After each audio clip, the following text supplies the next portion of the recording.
News View, here for you.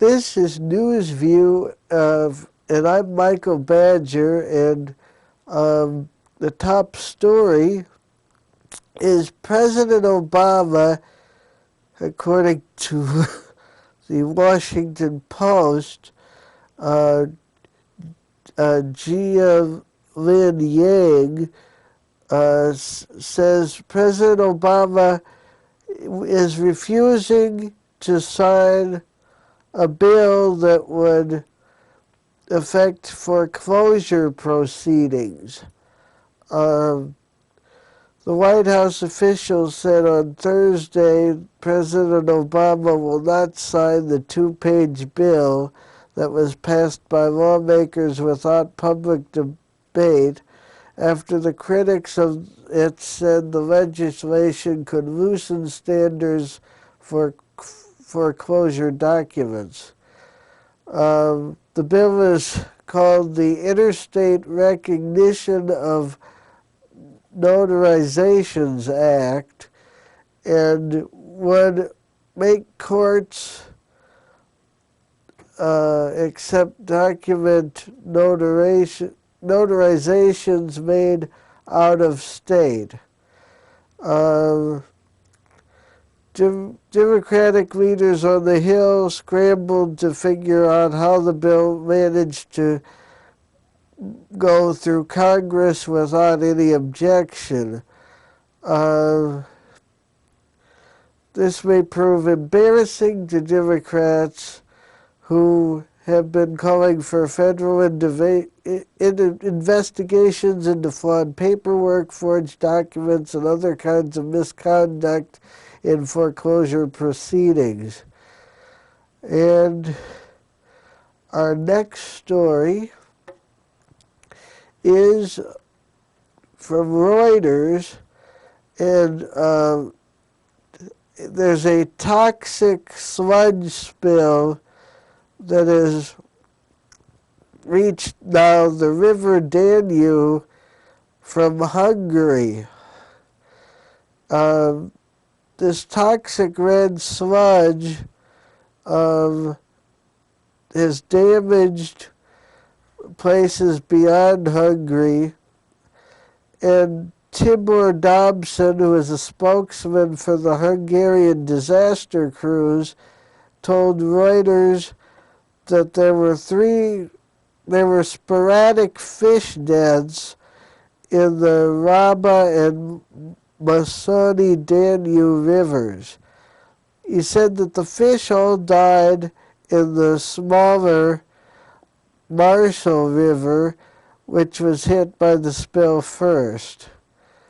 And the Danube is very large, so they think the pollution will remain contained in Hungary, and that downstream the Danube flows through skirts Croatian, Siberian, Algerian, Romanian, Moldovan, and Ukrainian territory en route to the Black Sea. And this was a catastrophe, and on to our next story. The next story is that let me check here. The Economic Development Director of the state of Illinois has announced a $6 million stimulus, federal stimulus funding to boost energy efficiency and create jobs in East Central Illinois. This is out of Champaign, Illinois.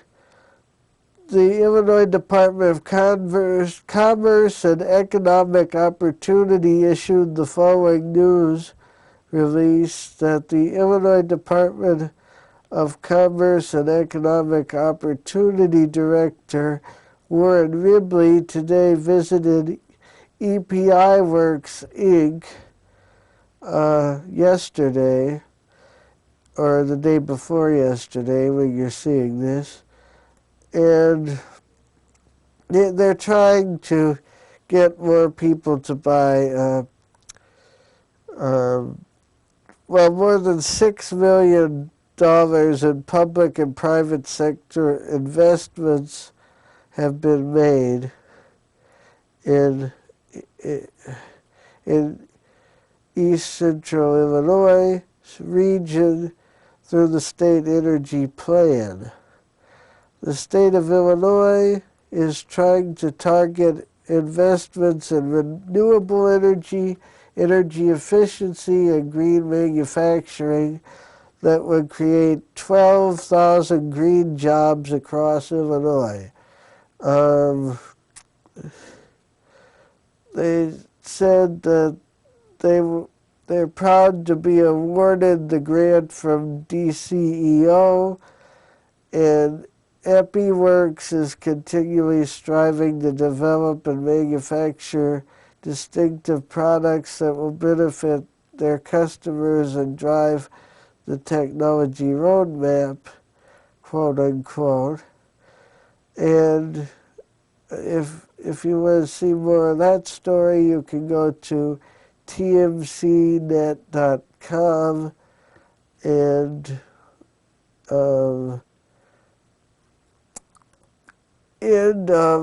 today, December 10 corn last was 498-2s, and the change is +9 to 6 up. And if you have any news or comments, questions, or opinions about NewsView or any news stories for me at NewsView, you can email those to me at newsview@email.com. I think we'll take our first break. Stay tuned.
Welcome back to NewsView on a Friday night in Champaign-Urbana, Illinois, and some of the other areas.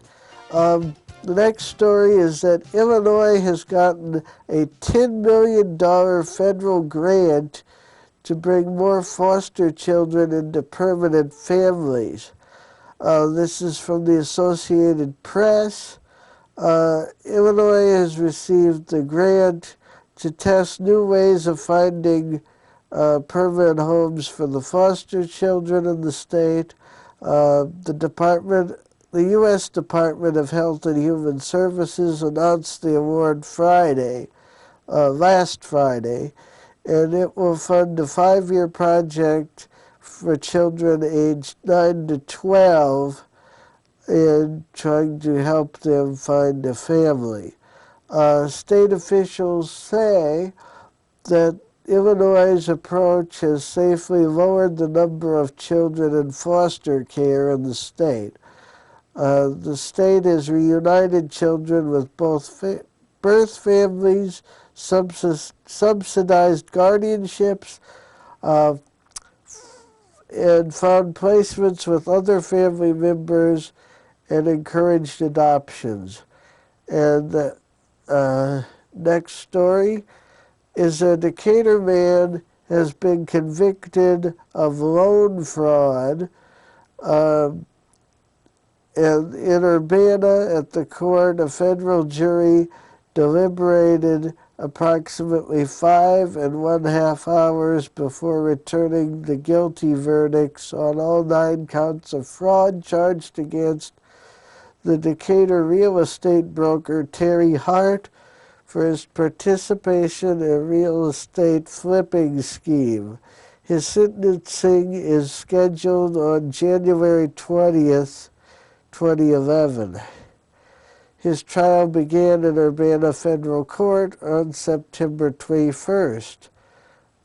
Hart, who is 58 years old, of the block of Post Court Decatur, was a licensed real estate broker who had operated Hart Realty in Decatur when he was indicted March 2008 with 2 co-defendants, Diane Shelton, 62, of the 1700 block of East Barrington, Decatur, formerly a loan officer at Staley Credit Union, Decatur, and also Mark Brown, 45, of Moweaqua, Illinois, who is a former licensed real estate appraiser who operated real estate appraisal businesses in Decatur. The charges are the result of an investigation by the U.S. Postal Inspection Service, the Federal Bureau of Investigation, and the Illinois State Police. Staley Credit Union cooperated and provided assistance in the investigation, and the case is being prosecuted by attorney Timothy A. Bass. And the next story,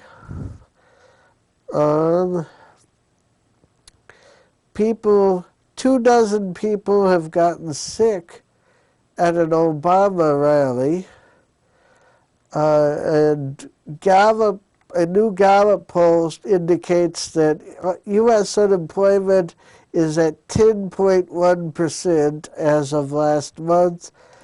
And in Winston-Salem, I guess that's North Carolina, I want to say. Well, there, a 29-year-old Mitchell Walters got into a convenience store and robbed it wearing a mask, a President Obama mask. So he looked like President Obama in his mask, and